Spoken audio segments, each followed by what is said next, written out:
Bagaimana menyikapi seorang bapak yang emosinya tinggi? Sekali lagi, masalah-masalah kejiwaan seringkali ujung-ujungnya karena jauhnya dia dari ibadah, jauhnya dia dari syariat. Karena membiarkan diri dia jauh dari syariat, lima sholat malamnya. Kalau dibilang, siapa yang bilang aku jauh dari syariat? Aku sholat kok, aku sholat malam dari jam 2. Iya, ingat firman Allah Subhanahu wa taala, "Inna sholata tanha 'anil fahsya'i wal munkar." Sesungguhnya sholat itu menjauhkan seseorang dari perbuatan keji dan mungkar. Bapak sholat tapi masih keji, masih melakukan kemungkaran. Berarti sholatnya bapak bisa nggak diterima, atau bisa diterima tapi hanya sedikit saja. Koreksi. Atau bapak mungkin jarang baca Al-Quran. Aku baca, aku sering baca. Iya, harusnya dengan Anda baca Al-Quran, ana bidzikrillah tatma'innul qulub. Bukankah dengan zikir kepada Allah hati Anda tenang, nggak jadi pemarah juga. Wasta'inu bis sabri wassalah. Jadikan di antaranya sabar dan sholat itu. Ini sholat baca Al-Quran tapi nggak tenang. Kenapa? Nggak mentadabburi maknanya. Ini makanya penting. Mengqara Al-Quran walam yafham makna faka'annahu rajulun a'ma. Barang siapa baca Al-Quran dia nggak paham maknanya, maka dia seperti orang buta. Nah, nggak bisa ngambil faedah. Yang berikutnya, dia yang terbesar juga di antaranya dorongan nafsu dan qarin yang kuat untuk marah. Dia nggak bisa mengendalikan. Inna nafsa la'amaratun bisu. Sungguh jiwa sangat bisikan kepada keburukan. Manusia itu memang beda-beda. Ada manusia tipe panas, panas lembab, panas kering, dingin lembab, dingin kering. Orang panas lembab ini pemarah. Kalau panas kering, marahnya tambah dahsyat. Ciri-ciri orang panas kering, orangnya badannya nggak terlalu gemuk, dia lebih kurus, kulitnya kering. Kalau ngomong suaranya betul-betul keras, diangkat, matanya membelalak lebar, dan dia rambutnya tebel, alisnya tebel. Kalau ngomong selalu pengen cepet, jalannya juga pengen cepet, dan dia kalau marah betul meledak-ledak. Ini ciri orang panas kering. Kalau muncul penyakit, penyakitnya juga panas, darah tinggi,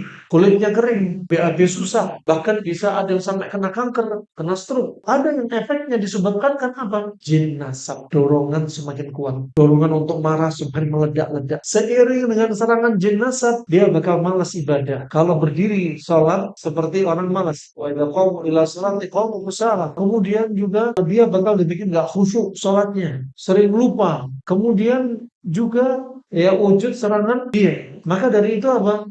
Kami dapati di antaranya dua orang wanita konsultasi kasusnya sama. Mengeluhkan kalau ini suaminya. Mereka cerita kalau suaminya marah, senengnya apa? Mencari benda di sekitarnya, dipukulkan ke kepala istrinya. Sampai istrinya bilang, ini jahitan di kepala saya. Nggak wajar. Laki-laki nggak punya rahmah. Kemudian ketika kami tanya, Pak, kita datengin suaminya, Bapak ada nggak riwayat orang tua dulu dukun? Iya kan. Korin sudah ada menemani diri dia sampai akhir hayat. Ditambah setan, tambah apa? Jin nasab. Dukun nih, bapaknya dukun punya muamalah sama jin, setan. Ya, ketika bapaknya sudah mati, si jin ini mencari apa? Sasaran berikutnya sebagai tumbal, anak atau cucunya. Maka obatnya apa? Obatnya kalau mendapati bapak marah kayak gini, pertama suruh banyakin istighfar, isti'adzah, kuatkan ridho, qadha dan qadar, jangan gampang marah. Kemudian sering baca Al-Quran dengan artinya. Kemudian sholat harus dipaksa khusyuk, latih jiwa dia. Ketika marah, datangi bimbingan Nabi biar nggak marah. Isti'adzah, diem, berubah posisi, wudhu, sholat, pegang kepala anak yatim biar jinak hatinya. Kemudian puasa ayyamin bid. Nabi SAW bersabda, ala ukhbirukum bima yudhibu wa gharqas sadr. Kalau Anda dapati diri Anda orang tua gampang marah kepada anak, Anda gampang hasad kepada orang lain,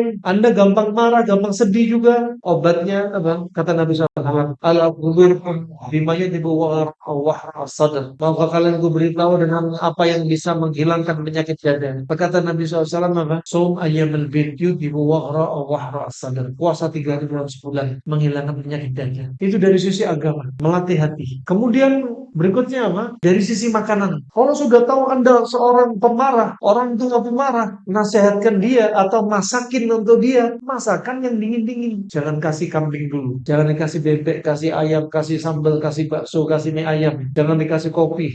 Nah, kasih apa? Masakannya, nasinya dikit, tambahi labu kuning yang banyak, kasih timun. Protein hewaninya ikan. Makanan yang dingin untuk menurunkan emosi orang yang gampang marah. Selain terapi Al-Quran. Kemudian apa? Termasuk ajak dia melihat pemandangan hijau. Rumah kalau perlu dicat hijau. Orang gampang marah, rumahnya catnya merah, tambah merangsang dia. Bikin dia dengar suara air, melihat air, suara air, mendinginkan hati dia. Tanaman hijau, buah-buahan hijau, mendinginkan hati dia. Kemudian apa? An-nadhar ilal mahbub. Ajak dia, orang tua ini, untuk melihat orang yang dia cintai karena Allah. Itu hiburan bagi dia. Dia melihat temannya cintai karena Allah. Itu sebagai apa? Relaksan hatinya dia. Wallahu a'lam bishawab.